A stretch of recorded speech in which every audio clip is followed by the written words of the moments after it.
Sveiki, gerbėmieji Lietuvos valstybės žmonės. Su jumis sveikinusi aš, Lietuvos valstybės prezidentas Alfonsas Norvaišas Kazio. Šiandien laidą noriu pradėti šiais žodžiais. Nežinau didesnio pasiaukojimo, negu paduoti ranką žmogui, kuris visiškai neteko vilties. Kaip Lietuvos valstybės galva noriu pranešti, kaip mes ryžtingai kovosime su artėjančia pandemija ir prievartiniais gelbėjimusi nuo jos būdais, kad apsaugotume savo vaikus, anūkus bei išlaikytume lietuvių tautą. Dauguma sako, reikia raišo vokiečio su automatu. Aš Vokietijoje išgyvenau 11 metų, nesu raišas. 2015 metais netgi buvau šios šalies partijos narys ir esu griežtesnis už raišą vokietį ir be automato.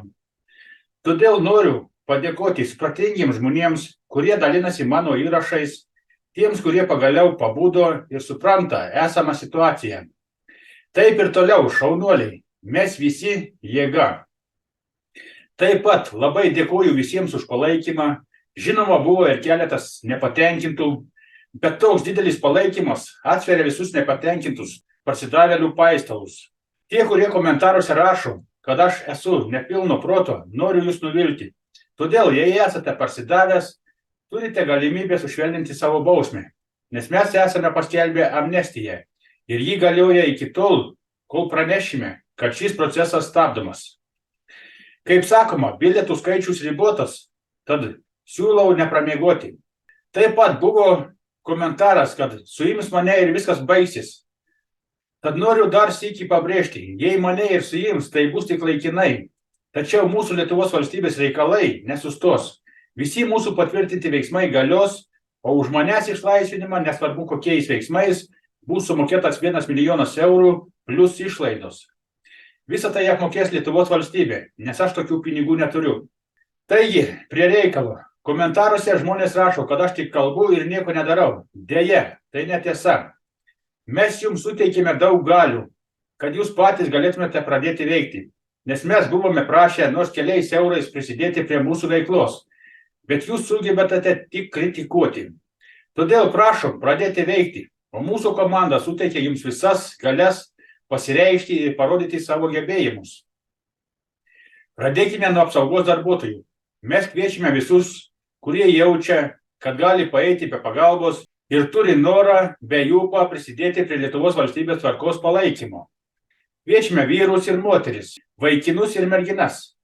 Atlyginimas visiems nuo 2000 eurų į rankas. Nesvarbu, vyras ar moteris, vaikinas ar mergina. Atlyginimas kils palaipsniui. O tiems žmonėms, kurie yra labiau organizuoti, siūlome susirinkti savo brigadas ir tada įgausite didesnį atlyginimą.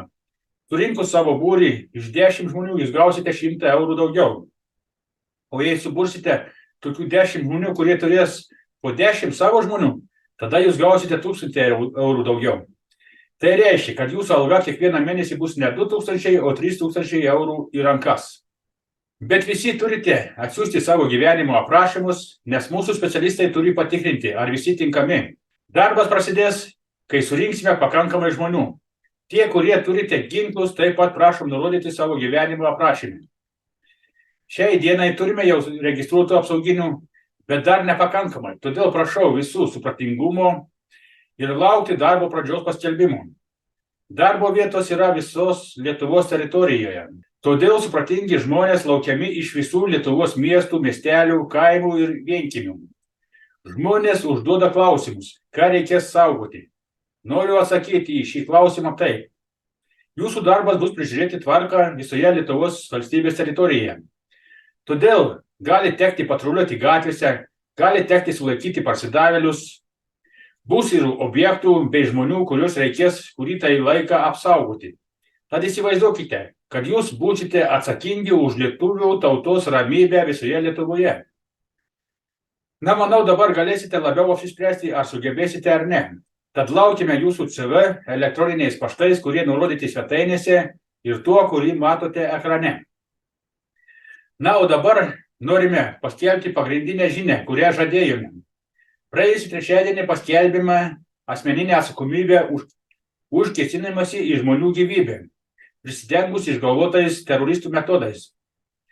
O matydami, kad jau ne dienomis, o tiesiog sekundėmis vyksta atviri susidorojimai su žmonėmis, šiandien suteikime visiems Lietuvos valstybės žmonėms teisę suimti visus kyšininkus ir sukčiautojus, taikančius su sveiku protu prasilenkiančius įstatymus ir pataikaujančius žmonių lūkesčių neišpildžiusiai valdžiai.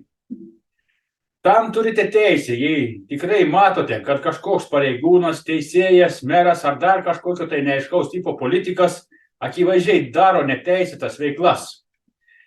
Tai galioja net ir vaikų atimimo iš šeimų bylose.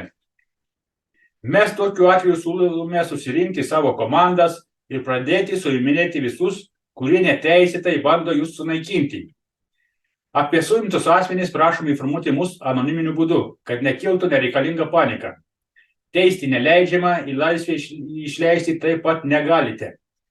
Visus sulaikytus asmenys mes vėliau perimsime. Na, o dabar linksmiausia dalis – Lietuvos valstybė už korumpuotus politikus ir kitus aukštus postus užimančius kyšininkus išmokės jums po 500 000 eurų kompensaciją. Ką jums reikia padaryti, kad gautumėt kompensaciją?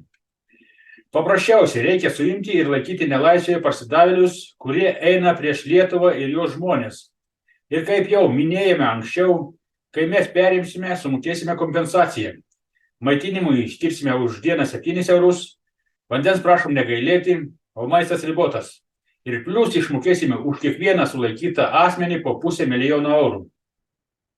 Tačiau tuos pinigus išmokėsime ne iš karto, kadangi tai valstybės pinigai. Todėl turėsime suderinti, bet garantuojame, kol vyks derinimas, jūs už kiekvieną 500 000 galėsite kas mėnesį nusimti po 2000 eurų. Kaip ir minėjau, mes jums suteikėme visas teisės, todėl pradėkite burtis į mažas ar didelės koalicijas ir užtikrinkite savo bei savo šeimos ateitį. Visus jūs dominančiais klausimais galime aptarti uždariuose pokalbiuose per Zoom programą. Na, manau, dabar nebedėjosite, kad mes nieko nedarome. Dabar galėsite įdėjoti, kad jūs patys dėl savęs nieko nedarote. Kai kurie sakys, kad tai beprotiška, bet patikėkite, gaila, tačiau kito kelio nebėra.